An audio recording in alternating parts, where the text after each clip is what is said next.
Nipah രോഗബാധിതന്റെ ആരോഗ്യനിലയിൽ മാറ്റമില്ല. സാഹചര്യം വിലയിരുത്തി കേന്ദ്ര സംഘം. ആരോഗ്യമന്ത്രി കോഴിക്കോട്ട്. രോഗപ്രതിരോധം പാളിയെന്ന് പ്രതിപക്ഷ നേതാവ്. സംസ്ഥാനത്ത് വീണ്ടും നിപ രോഗം സ്ഥിരീകരിച്ചിട്ട് 4 ദിവസങ്ങളായി. നിപ വൈറസിന്റെ വ്യാപനം തടയാനുള്ള ഏകോപനം ആ രീതിയിൽ ഉണ്ടാകുന്നില്ല.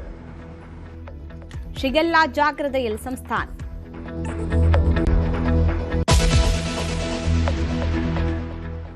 പ്രിയദർശിനി സൗജന്യ യാത്ര നാളെ മുതൽ തിരുവനന്തപുരത്ത് മുഖ്യമന്ത്രി ഉദ്ഘാടനം ചെയ്യും.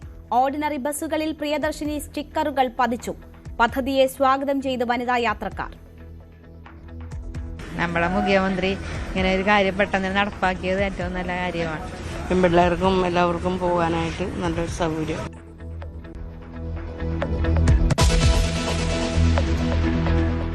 ടിനി ടോമിനെതിരെ അൻസിബയുടെ പരാതിയിൽ നീന കുറുപ്പിന്റെ മൊഴി രേഖപ്പെടുത്തി. അൻസിബ മതം മാറ്റാൻ ശ്രമിച്ചിട്ടില്ലെന്ന് പ്രൊഡക്ഷൻ കൺട്രോളർ രാജീവ് കുടപ്പനക്കുന്നിലിന്റെ മകൻ. നടി ലക്ഷ്മിപ്രിയയുടെ പരാതിയിൽ സൈബർ പോലീസ് അന്വേഷണം തുടങ്ങി. അമ്മ ജനറൽ ബോഡി യോഗം അടുത്തയാഴ്ച.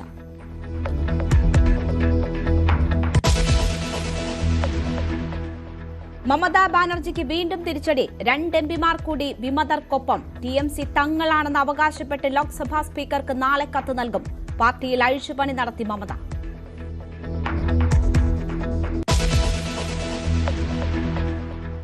പ്രധാനമന്ത്രി നരേന്ദ്രമോദി ഫ്രാൻസിൽ ഇമാനുവൽ മാക്രോണുമായി ചർച്ച നടത്തും. സുപ്രധാന കരാറുകൾ ഒപ്പുവെക്കും. G7 ഉച്ചകോടിക്കിടെ ട്രംപുമായി കൂടിക്കാഴ്ച.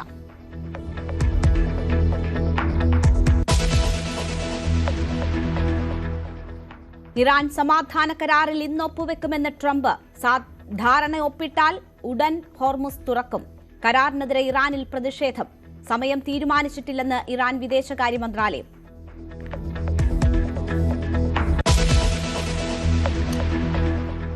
ബ്രസീലിനെ വിറപ്പിച്ച് മൊറോക്കോ. ജർമ്മനി ഇന്ന് ആദ്യ മത്സരത്തിനിറങ്ങും. എതിരാളികൾ കുറസോ. നെതർലാൻഡ് ജപ്പാൻ പോരാട്ടം പുലർച്ചെ.